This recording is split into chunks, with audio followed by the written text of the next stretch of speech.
Hello students. तो last class में हमने एक्सरसाइज 7.5 जो कि पार्शियल फ्रैक्शन पर बेस्ड थी कंप्लीट की थी, और आज की क्लास में हम एक्सरसाइज 7.6 से रिलेटेड कॉन्सेप्ट्स के बारे में बात करेंगे जिसका नाम है इंटीग्रेशन बाय पार्ट्स। तो चलो स्टार्ट करते हैं इंटीग्रेशन बाय पार्ट्स। तो इंटीग्रेशन बाय पार्ट्स किसे कहते हैं? देखो, जिस तरीके से डिफरेंशिएशन में प्रोडक्ट ऑफ टू फंक्शंस को डिफरेंशिएट करने के लिए आपको प्रोडक्ट रूल या मल्टीप्लिकेशन रूल की जरूरत पड़ती थी, बिल्कुल सेम वैसे ही यहां पर टू फंक्शंस के प्रोडक्ट के इंटीग्रेट करने के लिए आपको किसकी जरूरत पड़ेगी? इंटीग्रेशन बाय पार्ट्स की जरूरत पड़ेगी। लेकिन डिफरेंशिएशन में चाहे फंक्शन किसी भी टाइप का हो, हम हमेशा क्या करते हैं? हम हमेशा इंटीग्रेशन बाय पार्ट्स लगाते, इंटीग्रेशन बाय प्रोडक्ट रूल लगाते हैं अगर टू फंक्शंस का प्रोडक्ट है। लेकिन यहां पर ऐसा जरूरी नहीं है कि आपको टू फंक्शंस का प्रोडक्ट दिखे तो आप उसमें इंटीग्रेशन बाय पार्ट्स ही लगाएं। आप विदाउट इंटीग्रेशन बाय पार्ट्स भी क्वेश्चंस को कर सकते हो। अगर किसी फंक्शन का डिफरेंशिएशन भी क्वेश्चन में अवेलेबल है तो आप सब्स्टिट्यूशन से कर सकते हो, और भी बहुत सारे रूल एप्लीकेबल है। तो आपको प्रैक्टिस से पता चल जाएगा कि कब आपको इंटीग्रेशन बाय पार्ट्स लगाना है। चलो स्टार्ट करते हैं इंटीग्रेशन बाय पार्ट्स। तो मेनली ये क्या होता है? टू फंक्शंस के प्रोडक्ट का इंटीग्रेशन होता है। तो सबसे पहले इंटीग्रेशन ऑफ टू फंक्शंस के प्रोडक्ट का फॉर्मूला ड्राइव करते हैं कि फर्स्ट इंटू सेकंड को कैसे इंटीग्रेट करते हैं। तो आप जानते हो कि इंटीग्रेशन मेनली क्या है? एंटी फंक्शन ऑफ डिफरेंशिएशन है। तो यहां पर भी एंटी फंक्शन ऑफ डिफरेंशिएशन होने की वजह से यहां पर भी प्रोडक्ट रूल का अगर आप एंटी फंक्शन करोगे यानी इंटीग्रेशन करोगे तो आपको क्या मिल जाएगा? आपको यहां पर मिल जाएगा इंटीग्रेशन बाय पार्ट्स का फॉर्मूला। तो आप जानते हो by product rule differentiation of two function that is u and v is defined as u and differentiation of v plus v differentiation of u, यानी first function differentiation of second plus second function differentiation of first. ठीक है, अब देखो इस v du by dx को आप यहां ले आओ लेफ्ट साइड में, या फिर इसको आप लेफ्ट साइड में ले आओ, तो आपको v du बाई dx की वैल्यू क्या मिल जाएगी? ये मिल जाएगी d by dx of uv, d by dx of uv minus u dv by dx। ठीक है, अब आप एक बात जानते हो कि आप क्या कर सकते हो? इंटीग्रेटिंग बोथ साइड कर दो। ठीक है, integrating both side with respect to x। तो यहां पे v du बाई dx और integration with respect to x करना है। यहां पर d by dx of uv with respect to dx and u dv by dx, इसको आपने लेट कर लिया विद रिस्पेक्ट टू dx। तो विद रिस्पेक्ट टू dx आपने इंटीग्रेट कर दिया। अब देखो यहां पर डिफरेंशिएशन है विद रिस्पेक्ट टू x और यहां पर इंटीग्रेशन है विद रिस्पेक्ट टू x। और जब हमने इंटीग्रेशन स्टार्ट किया था तो हमने आपको बताया था कि अगर किसी फंक्शन को इंटीग्रेट भी कर दें x के रेस्पेक्ट में और डिफरेंशिएट भी, तो आपको इनिशियल फंक्शन मिल जाता है। तो यहां पर आपको क्या मिल जाएगा? uv मिल जाएगा, और ये आ जाएगा u dv by dx and whole dx, और यहां पर ये हो जाएगा v du by dx integration of this with respect to dx। अब देखो हम यहां पर क्या लेट करेंगे? अगर आप इस v को फर्स्ट फंक्शन लेट कर लें और इस du बाई dx को सेकंड लेट कर लें तो आपको integration of first into second मिल जाएगा। तो आपको क्या करना है? v को फर्स्ट लेट कर लो और du बाई dx को सेकंड लेट कर लो।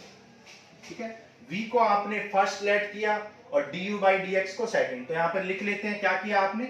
v को आपने फर्स्ट और du बाई dx को आपने सेकंड लेट किया। ओके, अब अगर आप इसको डिफरेंशिएट करें तो d by dx of first equal to क्या मिल जाएगा? dv बाई dx मिल जाएगा।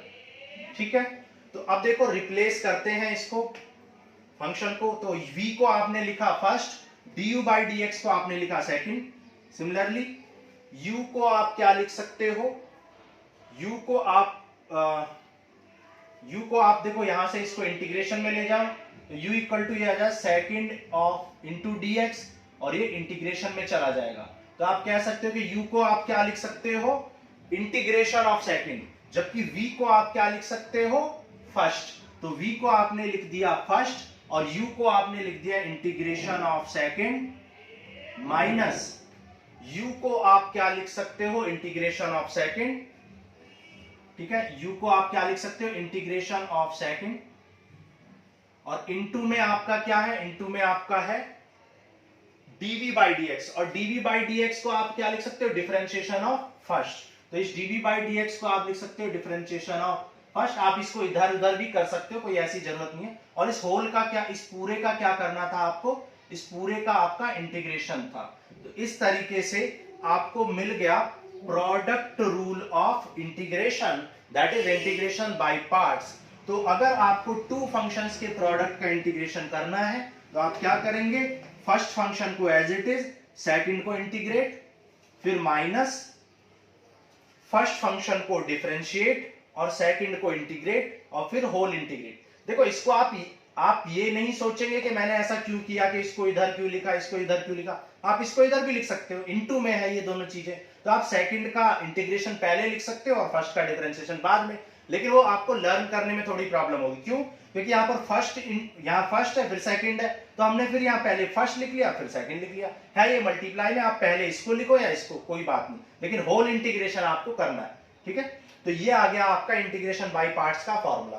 क्लियर, चलो अब इस पर बेस कुछ एग्जांपल करते हैं। Example of exercise, example of NCERT. ठीक है, एनसीईआरटी के एग्जांपल्स कर लेते हैं। एनसीईआरटी एग्जांपल कर लेते हैं। फॉर्मूले को यहां पर एक बार और लिख देते हैं। क्या किया था हमने, first function integration of second minus integration differentiation of first integration of second and whole integration. अब देखो फर्स्ट और सेकंड लेट करने के लिए आपको कुछ बातें याद रखनी पड़ेंगी। एक हमने ट्रिक बना रखी है, ठीक है, बेसिकली मैंने नहीं, ये एक ट्रिक है पहले से, और इस ट्रिक के अकॉर्डिंग आप फर्स्ट और सेकंड फंक्शन को लेट करते हैं। तो फर्स्ट फंक्शन क्या है, इनवर्स ट्रिगो फंक्शन है ये क्या है, लॉगरिथमिक फंक्शन है लॉग, ये क्या है, एल्जेब्रिक फंक्शन है, फिर है आपका ट्रिगोनोमेट्रिक फंक्शन, और फिर है आपका एक्सपोनेंशियल फंक्शन, यानी e power x, a power x, 2 power x, इस तरीके से। तो अगर कोई भी फंक्शन का आपको इंटीग्रेशन करना है तो इस फॉर्मूले के अकॉर्डिंग आप प्रायोरिटी सेट करोगे। अगर इनवर्स ट्रिगो पहले आ रहा है तो इनवर्स ट्रिगो को फर्स्ट, ठीक है, प्रायोरिटी के अकॉर्डिंग करेंगे। ठीक है, जैसे एग्जांपल नंबर 17 करते हैं एनसीईआरटी का।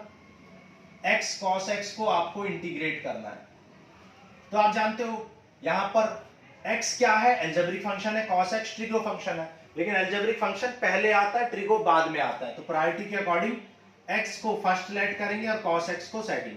सो first function integration of second minus differentiation of first and integration of second and then whole integration of this. तो cos x का क्या हो जाएगा, sin x, differentiation of x क्या होता है 1, और cos x का डिफरेंशिएशन क्या होता है, इंटीग्रेशन sin x, और sin x का इंटीग्रेशन क्या हो जाएगा, sin x का इंटीग्रेशन होता है minus cos x, already minus है तो ये हो जाएगा plus cos x plus some constant, and this will be your answer x sin x। ठीक है, x sin x plus cos x प्लस c। ओके,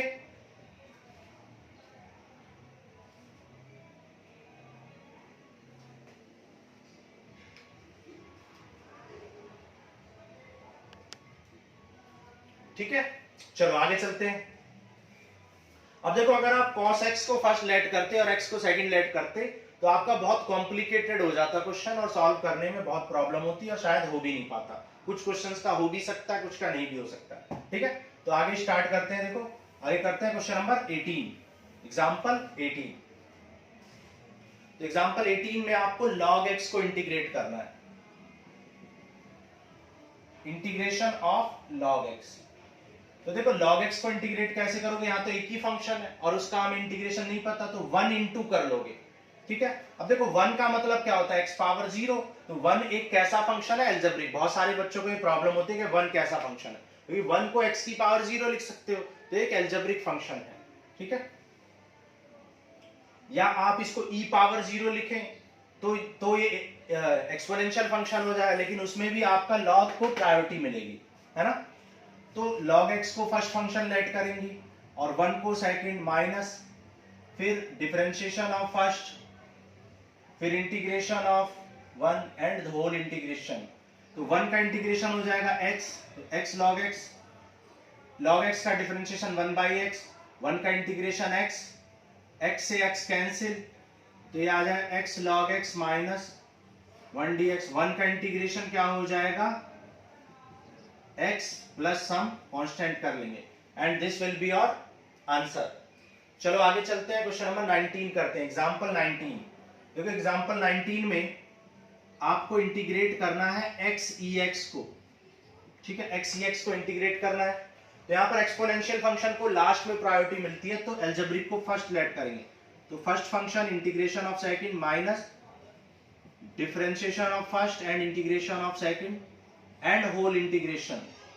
तो ex का इंटीग्रेशन ex हो जाएगा, x का डिफरेंशिएशन 1, ex का इंटीग्रेशन ex, और फिर 1 इंटू एक्स ex ही आ जाएगा, ex का इंटीग्रेशन ex आ जाएगा, plus some constant, ex common ले लोगे तो क्या बचेगा, x minus 1 plus c, and this will be your answer, ठीक है। क्वेश्चन नंबर 19 आ गया समझ में। अब देखो क्वेश्चन नंबर 20 करते हैं, एग्जांपल 20 यहां पे कर लेते हैं। देखो एग्जांपल 20 में आपको करना है x sine inverse x upon under root 1 minus x square को इंटीग्रेट करना है, एग्जांपल 20, ठीक है। ऐसा एक एग्जांपल, ऐसा एक क्वेश्चन आपको एक्सरसाइज में भी मिलेगा, वहां पे x cos inverse upon under root ये है। तो आप क्या करोगे, यहाँ पर साइन इनवर्स x को t लेट कर लो, तो उससे क्या होगा, x इक्वल टू आ जाएगा साइन t। तो देखते हैं क्या होगा, x equal to sine t आ जाएगा, तो इस x को आप साइन t लिख लो, साइन इनवर्स x को t लिख लो, और ये हो जाएगा 1 minus sine square t, 1 minus sine square t, और 1 माइनस साइन स्क्वायर t क्या होता है, cos t होता है, तो ये आ जाएगा साइन t। अच्छा एक मिनट, सॉरी, आप यहां पर t लेट कर लो, तो t लेट करने से क्या हो जाएगा, क्योंकि आपको dt को dx में भी कन्वर्ट करना है, यहां से dt अपॉन dx ये हो जाएगा d1 upon under root 1 minus x square. So dt कितना हो जाएगा, dx upon under root 1 minus x. तो dc x अपॉन दिस, इसको आप क्या लिख सकते हो, dt, dx अपॉन दिस को dt, और x को आप क्या लिख सकते हो, sin t, और sin इनवर्स x को t। तो ये आ गया आपका t sin t, which is question number 1 of exercise 7.6, और आपका ये क्या है, एग्जांपल 17 के जैसा ही है। तो यहां पर आप क्या करोगे, किसको लेट करोगे, फर्स्ट एल्जेब्रिक फंक्शन को, तो t integration of sin t dt minus integration of first, differentiation of first and integration of second and whole integration. तो देखो sin t का क्या होता है, आप जानते हो sin t का होता है minus cos t, minus t का क्या हो जाएगा 1, और sin t का हो जाएगा again minus cos t dt। तो ये हो जाएगा t cos t, और माइनस इंटू माइनस प्लस, और cos t का हो जाएगा sin t plus some constant. Okay, अब देखो t को आप क्या लिख सकते हो, t को लिख सकते हो sin इनवर्स x, तो इस t को आप लिख सकते हो sin इनवर्स x, और sin t को क्या लिख सकते हो x, और यहां पर ये t बचा है, और t को आपने लिख दिया sin, और cos t बचा हुआ है। तो देखो cos t क्या होगा भाई, cos t इक्वल टू क्या होता है, under root 1 minus sine square t। तो इसको क्या लिख सकते हो, under root 1 minus sine t को लिख सकते हो एक्स स्क्वायर, तो ये आ जाएगा minus under root 1 minus x square, and this will be your answer for example 20। ठीक है, नीचे दिखाई दे रहा आपको, ओके। चलो आगे चलते हैं, नेक्स्ट एग्जांपल करते हैं।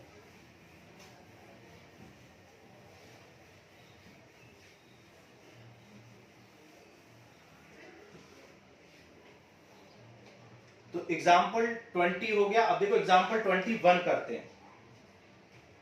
21 में देखो e power x sin x को इंटीग्रेट करना है। ई पावर एक्स साइन एक्स। ठीक है, ऐसा ही क्वेश्चन आपको एक्सरसाइज में भी मिलेगा और ये बहुत इंपॉर्टेंट क्वेश्चन है, इसको देखो ध्यान से समझना। यहां पर देखो आइलेट के अकॉर्डिंग एक्सपोनेंशियल फंक्शन सबसे लास्ट में आता है, तो इसको सबसे लास्ट में इंटीग्रेट करेंगे। तो sine x integration of e power x d x minus whole integration d by d x of sine x integration of e power x. ठीक है, dx। अब देखो e पावर x का इंटीग्रेशन e पावर x ही होता है, minus sine x का differentiation cos x और e पावर x का e पावर x हो जाएगा इंटीग्रेशन। तो अगेन यहां पर फिर से आपको प्रोडक्ट रूल लगाना पड़ रहा है, तो फिर से प्रोडक्ट रूल लगाओ। क्या करेंगे देखो, cos x को फिर से आप फर्स्ट लेट करोगे, e power x dx minus differentiation of cos x and integration of e power x sin x, then whole integration। अब देखो यहां पर ये हो जाएगा e power x sin x, अभी माइनस को अंदर मल्टीप्लाई कर लो, e पावर x का e पावर x हो जाएगा e power x cos x, ये हो जाएगा प्लस cos x का डिफरेंशिएशन होता है minus sin x into e power x dx। देखो ये माइनस बाहर आएगा तो ये हो जाएगा minus e power x sine x d x. ठीक है, अब देखो ये जो फंक्शन है ये आप देख सकते हो, ये आपका फिर से आई बन गया, मतलब क्वेश्चन की फॉर्म में। तो इसको आप लिख सकते हो आई, और यहां ई पावर एक्स कॉमन ले लो, sine x minus cos x, और यहां पे इसको आई लिख दो। ये आई इधर आएगा तो ये आई प्लस आई 2i हो जाएगा, और 2i इक्वल टू क्या आ जाएगा, i इक्वल टू 2 डिवाइड में चला जाएगा, i इक्वल टू आ जाएगा e power x into sine x minus cos x, और यहां पर 2i आ जाएगा और ये 2 डिवाइड में चला जाएगा, तो 1/2 e power x into sine x minus. ठीक है, तो ये हो गया आपका एग्जाम्पल नंबर 21। ठीक है, एग्जाम्पल 21 आपने कर लिया। चलो अब आगे करते हैं, देखो एग्जाम्पल 22 इरेज कर दे। चलो एग्जाम्पल 22 करते हैं, समझ में आ रहा सबको? ठीक है, देखो एग्जाम्पल नंबर 22 में, अब देखो 22 को करने से पहले आपको एक कॉन्सेप्ट सीखना पड़ेगा। ये कॉन्सेप्ट है e power x into f x plus f dash x, इसको आपको इंटीग्रेट करना है। तो देखो जब इस टाइप के फंक्शन को इंटीग्रेट करना होता है तो देखते हैं क्या स्पेशल चीज होती है इसमें। इन दोनों फंक्शंस को आप पहले क्या कर लो, इंडिविजुअली सेपरेट कर लो। e पावर x को मल्टीप्लाई किया और अब आप इसको आप इंटीग्रेट करो, e power x into f x को। तो e power x into f x को कैसे करोगे, F x integration of e power x minus. अब आप ये सोच सकते हो कि मैंने एफ एक्स को ही फर्स्ट क्यों लेट किया, क्योंकि e पावर x सबसे लास्ट में आता है, तो एफ एक्स कोई भी फंक्शन हो ये फर्स्ट रहेगा ही रहेगा। समझ आनी चाहिए ये बात आपको। D by d x of f x minus integration of e power x dx and whole integration plus e power x f dash x dx। अब देखो e पावर x का e पावर x हो जाएगा, F x का differentiation क्या हो जाएगा, F dash x, और e पावर x का इंटीग्रेशन e पावर x। अब देखो अगर इसको आप ध्यान से देखो तो ये वाला टर्म और ये वाला टर्म इक्वल है, सेम है। e power x into f x plus c आपका आंसर आ जाएगा। मतलब जब भी आपको ऐसे फंक्शन को इंटीग्रेट करना है जिसमें e पावर x हो और उसके मल्टीप्लाई में 2 टर्म्स हो जिसमें एक टर्म दूसरे टर्म का डिफरेंशिएशन हो, तो हमेशा उसका इंटीग्रेशन करने के लिए आपको फर्स्ट टर्म को इंटीग्रेट करना होता है, सेकंड टर्म डायरेक्टली कैंसिल हो जाता है। या यूं कहें कि आप डायरेक्ट कह सकते हो कि उसका integration e power x into f x के इक्वल आ जाता है।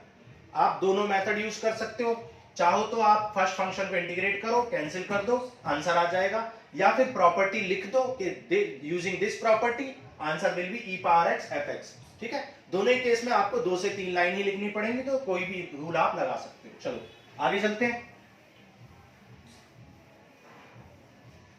देखो एग्जांपल 22 करते हैं। एग्जाम्पल 22 में आपको टू क्वेश्चंस दिए हुए हैं।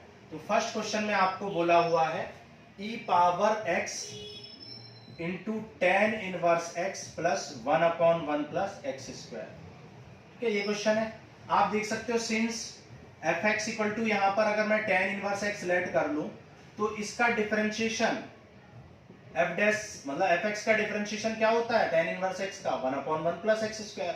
तो since we know that e power x f x plus f dash x always gives you e power x f x plus c. So इसका आंसर क्या हो जाएगा, e पावर x और एफ एक्स क्या है, tan inverse x plus c. ये हो जाएगा आपका आंसर फॉर दिस क्वेश्चन। ठीक है, ये प्रॉपर्टी आपको मेंशन कर देनी है और बता देना ये एफ एक्स है, ये एफ डैश एक्स है, और फिर आपको लिख देना है कि e power x into tan inverse x plus 1/1 plus x square since hence this is equal to this. तो ये हो जाएगा आंसर। ओके, अब जरूरी नहीं है, एक मिनट, ठीक है, जरूरी नहीं है कि आप क्या करें, आप ये फॉर्मूला यूज करें। आप क्या कर सकते हैं, आप डायरेक्ट सॉल्व भी कर सकते हैं। एक फंक्शन को इंटीग्रेट करो, दूसरा अपने आप ही कैंसिल हो जाएगा। तो कैसे करोगे, टेन इनवर्स एक्स को एज इट इज लिखो, e power x dx minus d by d x of tan inverse x, फिर integration of e power x dx।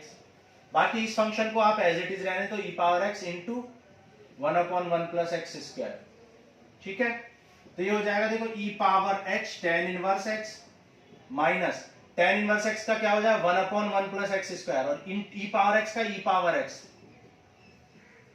तो यहां से e power x upon 1 plus x square cancel हो जाएगा और आपका आंसर क्या आ जाएगा, e power x ten inverse x plus some constant. Clear? तो ये था आपका क्वेश्चन नंबर एग्जांपल नंबर 22 का फर्स्ट पार्ट। अब देखो सेकंड पार्ट करते हैं। सेकंड पार्ट में आपसे बोला है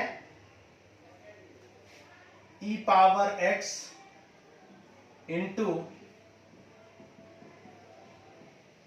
x square plus 1 upon x plus 1 whole square. ठीक है, इसको आपको इंटीग्रेट करना है।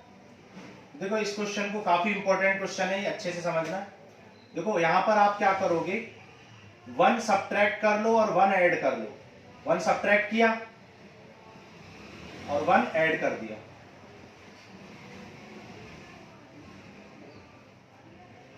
ठीक है, अब देखो इन टर्म्स को सेपरेट कर लो, ये आ जाए e power x into x square minus 1 upon x plus 1 whole square, और यहां पर ये हो जाएगा e power x into 2 upon 1 plus x whole square. ठीक है, अब देखो यहां पर ये x माइनस 1 एक्स प्लस 1 है, इसको मैं सिंप्लीफाई करके दिखा देता हूं। ये हो जाएगा, देखो x minus 1 upon x plus 1, और अपॉन में क्या, x प्लस 1 होल स्क्वायर, तो इससे ये कैंसिल हो जाएगा। तो क्या बच जाएगा आपका, e पावर x और अंदर बचेगा x minus 1 upon x plus 1, और प्लस यहां पर बचेगा 2 upon x plus 1 whole square. ठीक है, अब देखो अगर आप इसको fx लेट करो, let fx equal to x minus 1 upon x plus 1, और अगर इसको आप डिफरेंशिएट करें तो क्या करेंगे, denominator differentiation of numerator minus numerator differentiation of denominator upon denominator का स्क्वायर कर देंगे, तो हो जाएगा x plus 1 minus x plus 1। तो यहां पर x plus 1 upon whole square that is 2 upon x plus 1 whole square आ जाएगा। तो अपने आप ही ये आपका f डैश x बन जाएगा। ये fx है तो ये आपका क्या बन जाएगा, f डैश x बन जाएगा। और ये बात हम आपको प्रूव करा चुके हैं कि जब fx plus f dash x into का फॉर्म बनता है तो आंसर क्या आ जाए, e power x into fx, और fx क्या है आपका x minus 1 upon x plus 1 and plus some constant, and this will be your answer. तो ये जो फॉर्मेट है e power x into fx plus f dash x, ये बहुत इंपॉर्टेंट है। ठीक है, बहुत ज्यादा क्वेश्चन इनसे पूछे जाते हैं और आपकी एक्सरसाइज में भी मोर देन 10 क्वेश्चन इस कॉन्सेप्ट पर बेस्ड है। ठीक है, तो आज के लिए इतना ही, हमने खत्म किया इंटीग्रेशन बाय पार्ट्स। अब नेक्स्ट एक्सरसाइज में स्टार्ट करेंगे, एक्सरसाइज 7.6 से स्टार्ट करेंगे नेक्स्ट क्लास में। Thank you.